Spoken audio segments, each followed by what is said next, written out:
Hi, அனைவருக்கும் வணக்கம். இன்னைக்கு நம்ம பார்க்க போற பதிவு என்னதுன்னா, கார்த்திகை மாதம் முடிந்து நாளைக்கு மார்கழி மாதம். நாளைக்கு மார்கழி முதல் நாள் நாம் ஏற்ற வேண்டிய தீபம் பற்றி தான் இந்த பதிவுல பார்க்க போறோம். வாங்க வீடியோக்குள்ள போகலாம். தீபம்னு சொன்னதுமே பலரும் கார்த்திகை மாதத்தை தான் சொல்லுவாங்க. கார்த்திகை மாதத்திற்கு பிறகு வரக்கூடிய இந்த மார்கழி மாதமும் பலரும் தங்களுடைய நிலைவாசல்ல காலை நேரத்துல தீபம் ஏற்றி வழிபாடு செய்யும் வழக்கம் இருக்கும். இன்னும் சிலர் தங்களுடைய வீட்டு வாசலில் கோலமிட்டு சாணத்துல பிள்ளையார் செய்து பூசணி பூவையும் வைத்து, பூசணி பூ கிடைக்காதவர்கள் செம்பருத்தி பூவை வைத்து தீபம் ஏற்றி வைத்து வழிபாடு செய்வார்கள். இவ்வாறு வழிபாடு செய்வதன் மூலம் சில நன்மைகள் உண்டாகும் என்று சொல்லப்பட்டிருக்கு. அந்த வகையிலே தான் ராஜயோகம் உண்டாவதற்கு ஏற்ற வேண்டிய தீபம் தான் நம்ம இப்ப பார்க்க போறோம். மார்கழி முதல் நாள் நம்ம ஏற்ற வேண்டிய தீபம் என்னன்னு பார்த்தீங்கன்னா, தேவர்களுக்கு பிரம்ம முகூர்த்த நேரமாக திகழக்கூடியதுதான் இந்த மார்கழி மாதம். அந்த நேரத்தில் தேவர்கள் நம்முடைய பூலோகத்திற்கு வருவார்கள் என்று, அதனால் மார்கழி மாதம் முழுவதும் பிரம்ம முகூர்த்த நேரத்தில் எழுந்து குளித்து தீபம் ஏற்றி வழிபாடு செய்பவர்களுடைய இல்லத்தில் அனைத்து தேவர்களும் வந்து அருளாசி புரிவார்கள் என்று புராணத்தில் சொல்லப்பட்டிருக்கு. அதனால்தான் பலரும் இந்த மார்கழி மாதத்துல பிரம்ம முகூர்த்த நேரத்துல எழுந்து வீட்டில் பூஜை செய்து ஆலயத்திற்கு சென்று வழிபாடும் செய்யும் வழக்கம் வைத்திருப்பார்கள். அவ்வளவு சிறப்பு வாய்ந்த இந்த மார்கழி மாதத்தில் வீட்டு நிலவாசல்ல காலையில் தீபம் ஏற்றுவது என்பது அனைத்து தெய்வங்களையும் ஆகர்ஷணம் செய்வதற்கு இணையான ஒன்றாக சொல்லப்பட்டிருக்கு. இந்த மார்கழி மாதம் முழுவதுமே தீபம் ஏற்ற முடியாது என்று நினைப்பவர்கள் மார்கழி மாதத்தில் முதல் நாள் மட்டுமாவது நம்முடைய வீட்டு நிலைவாசல்ல, அதாவது கால பிரம்ம முகூர்த்த நேரத்துல தீபம் ஏற்றி வழிபாடு செய்யலாம்.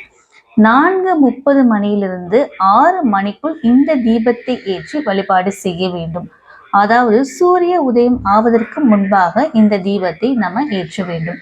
உங்க வீட்டு நிலவாசல்ல வெற்றிலையை வைத்து அதில் ஒரு விளக்கை வைக்கணும். அதாவது அகல் விளக்க வைக்கலாம். நல்லெண்ணெய் அல்லது நெய் ஊற்றி வடக்கு பார்த்தவாறு இந்த தீபத்தை நம்ம ஏற்ற வேண்டும்.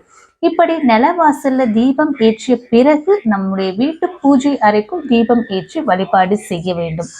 இந்த முறையில மாதத்துல, அதாவது மார்கழி மாதத்துல முதல் நாள் வெற்றிலையை வைத்து தீபம் ஏற்றி வழிபாடு செய்வதனால் நமக்கு வெற்றிகள் உண்டாகும் என்று சொல்லப்பட்டிருக்கு. இதனால நமக்கு ராஜ யோகம் ஏற்படும் என்று சொல்லப்பட்டிருக்கு. இந்த ஒரு தீபத்தை நம்முடைய வீட்டு நிலவாசல்ல மார்கழி மாதத்தின் முதல் நாள் அன்று முழு மனதோடு அனைத்து தெய்வங்களையும் மனதார நினைத்து ஏற்றுவதன் மூலம் அனைத்து தெய்வங்களின் அருள் நமக்கு கிடைக்கும். இதனால் ராஜயோகமான வாழ்க்கையை வாழ்வோம் என்று சொல்லப்பட்டிருக்கு.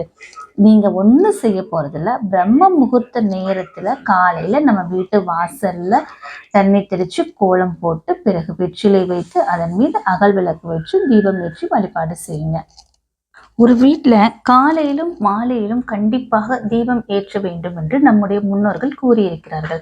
2 வேளையும் ஏற்ற முடியாதவர்கள் ஒரு வேளை மட்டுமாவது தீபம் ஏற்றி வழிபாடு செய்ய வேண்டும்.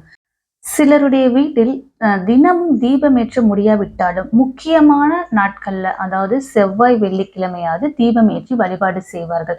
முடிந்த அளவிற்கு தினமும் 2 வேளையும் தீபம் ஏற்றுவதை வழக்கமாக வைத்துக் கொள்ளுங்கள். அல்லது ஒரு வேளையாவது ஒரு நாளைக்கு தீபம் ஏற்றி வழிபாடு செய்ய வேண்டும். ஏனென்றால் இந்த தீபத்தின் சுடரொளியால் நம் வீட்டில் இருக்கக்கூடிய எதிர்மறை ஆற்றல்கள் அனைத்தும் நீங்கும்.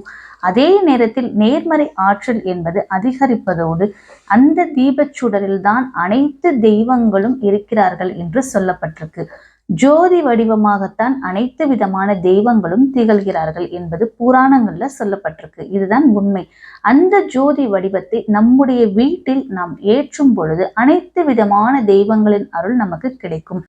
நம்முடைய வீட்டில் தெய்வ கடாட்சம் நிறைந்திருக்க வேண்டும் என்றால் தினமும் 2 வேளை அல்லது ஒரு வேளையாவது விளக்கு ஏற்றி வழிபாடு செய்வது மிகவும் நல்லது. வீடியோ பிடிச்சிருந்தா மறக்காம ஒரு லைக் பண்ணுங்க. நன்றி, வணக்கம், தேங்க்யூ.